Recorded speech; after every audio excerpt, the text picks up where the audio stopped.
অনেক শখের জিনিস মনে হয় আল্লাহ রাখে না। এই আধা ঘন্টা আমার জীবনে আজও শেষ হয় নাই, কারণ আমার আব্দুল্লাহ আর আসে নাই।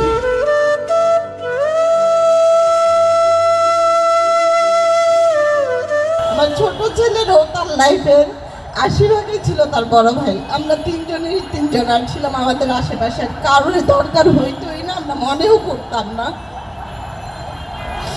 5 তারিখ আমার ছেলে সকালবেলা ঘুম থেকে উঠে আমার মোবাইলে গেম খেলে, খবর দেখে।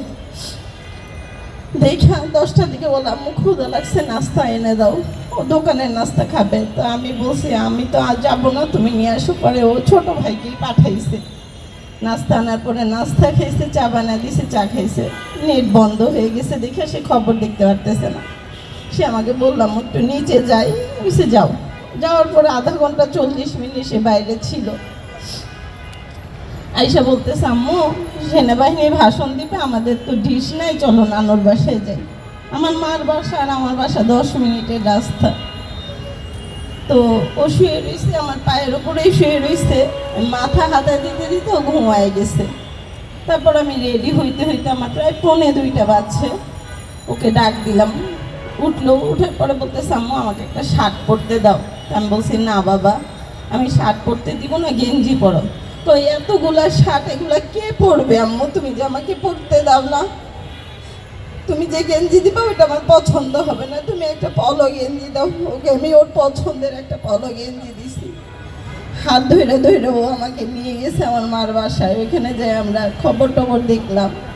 ওকে নিয়ে যাতে এত বড় ছেলেকে আমি এখনো গোসল করায় দিছি, খাওয়ায় দিছি, কিন্তু আমার ছোট ছেলেকে যে আমি কবে গোসল করাইছি আমার মনে নাই।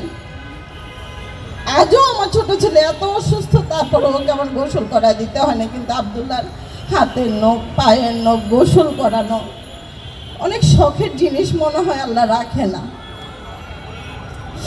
সেদিনও ওকে আমার মার বাসায় দুপুরবেলা আমি তুইলেই খাওয়াই দিছি 4টা 4:30টার দিকে। 4:30টার দিকে বলতেছে আম্মু আমি একটু যাই, আইসা পড়বো। তো আমি বলছি মাগরিবের সাথে সাথে ঘরে ঢুকবা। ও বলছে আচ্ছা। ও 4:30 পৌনে 5টার দিকে বের হয়ে চলে গেছে।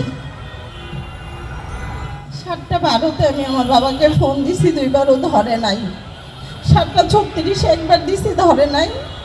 আবার দিছি, পরে ও ধরছে। ধরে সালাম দিছি, জিজ্ঞেস করছি বাবা সন্ধ্যা হয় নাই। ও আমারে উত্তর দিছে আম্মু আমি এয়ারপোর্টের মাথায় আছি, আধা ঘন্টার মধ্যে আসতেছি। 7:36-এর কাহিনী। এই আধা ঘন্টা আমার জীবনে আজও শেষ হয় নাই, কারণ আমার আব্দুল্লাহ আর আসে নাই।